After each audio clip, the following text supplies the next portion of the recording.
Assalomu alaykum qizlarjon, hammalarga. Hozir men sizlarga yana bir chiroyli tovuq sho'rvani, oson, mazali, hammaga birdek yoqadigan, ya'ni tovuq sho'rvani o'rgataman. Demak, juda ham osonligi bilan bu boshqa sho'rvalardan farqlanadi. Demak, boshladik.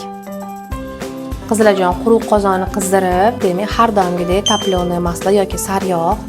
Agar masla bilan saryog'inglar bo'lmasa, o'simlik yog'i 2-3 osh qoshiq solamiz. Eritib. Xo'p. Men tovuqimni bo'laklarga bo'lmadim. Yarimta tovuqimni birinchi ozgina qovuraman mazali bo'lishi uchun. Sovuqli bo'lib ketmasligi uchun toplonkada. Orqa oldini ozgina qizartirib qovuraman.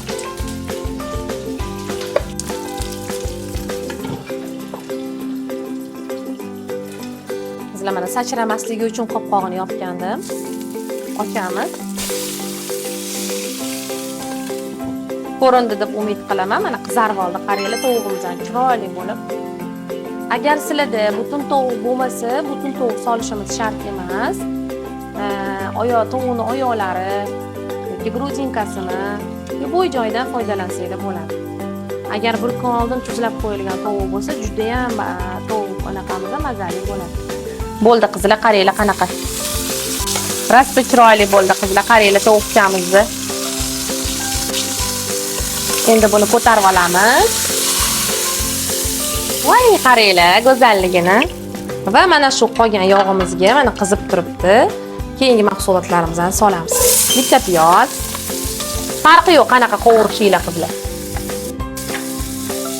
Qanaqa to'g'ralgani farqi yo'q. Yarimta sabzi yoki kichkina bo'lsa bitta sabzi.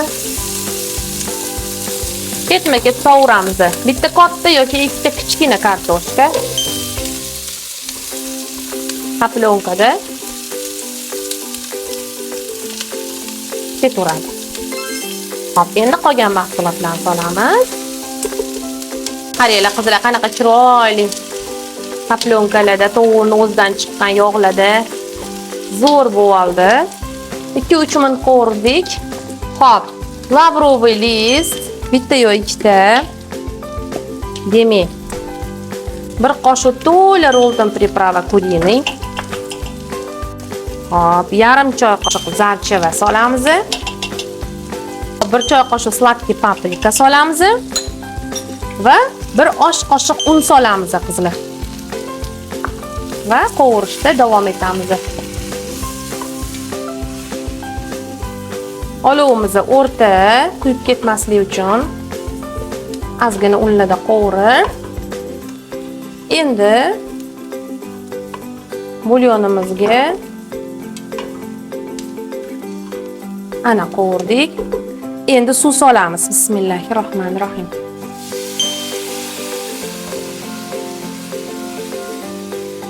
Rangini qaranglar, chiroyliligini qizlarjon. Mazasi ham zo'r bo'ladi inshaalloh. Hop. Mana shu joyda qizlarjon tovuqimizni, qovurgan tovuqimizni qaytarib solamiz-da, yana suvni hozir kontrol qilamiz qancha suv. Mana qovurgan tovuqimizni qaranglar, chiroylikkina bo'lib turishini. Butunligicha sovaramiz. Va yana ustiga suv solamiz. Bismillah. Hop. Qo'mish kerak, yana ozgina ko'taradi menimcha. Solgan 1 qoshiq unimizni hisobiga va oxirida bu pishgandan keyin tovuqimizni ko'tarib olib qo'limizda titib tashlaymiz-da, hozir ko'rasizlar, keyin buni blender qilamiz qolgan massani.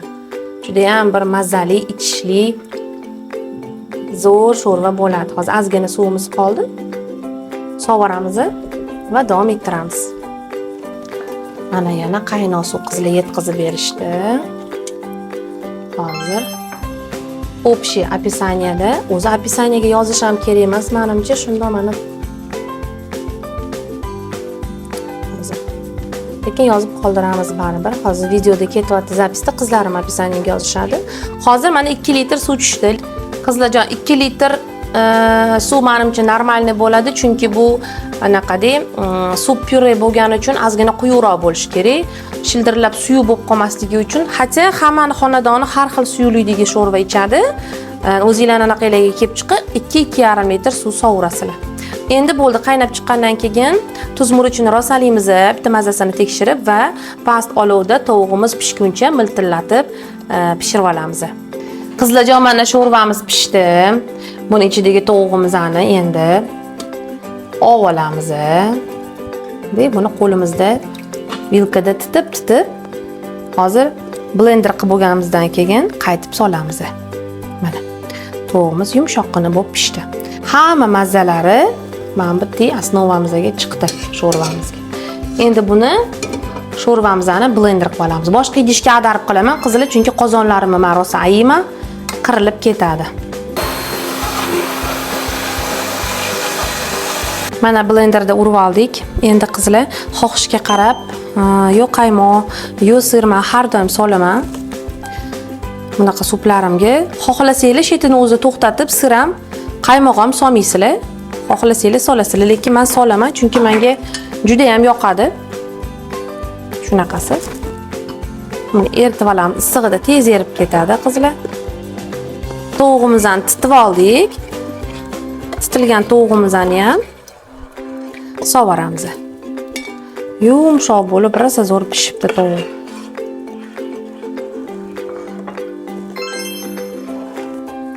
Mana. Qizlar, sirlari erib, tovuqlarning mazasi titilib, sho'rvamizga chiqadi. Ozgina nim achchiqlari bor, ishtaha ochuvchi. Rosa ham yaxshi sho'rva bo'ldi. Endi kosalarimizga suzib olamiz. Mana qizlar, ovqatimizni to'kmasdan suzib olishga harakat qilamiz. Qaranglar qanaqa chiroyli, nejniy. Turklarning tovuq cho'rbasi bor, kafelarda ichgandirsizlar. Ayni o'sha tovuq cho'rbaga juda ham yaqin, ya'ni o'sha desa ham bo'ladi. Prosta turklarning o'zi ham hammasi har xil tayyorlaydi. Shunaqa qilib, chiroyli qilib, akkuratli qilib suzib olamiz. Ovqatimiz tayyor. Ramazonda juda ham tez va xushbo'y bo'lib tayyor bo'ladi.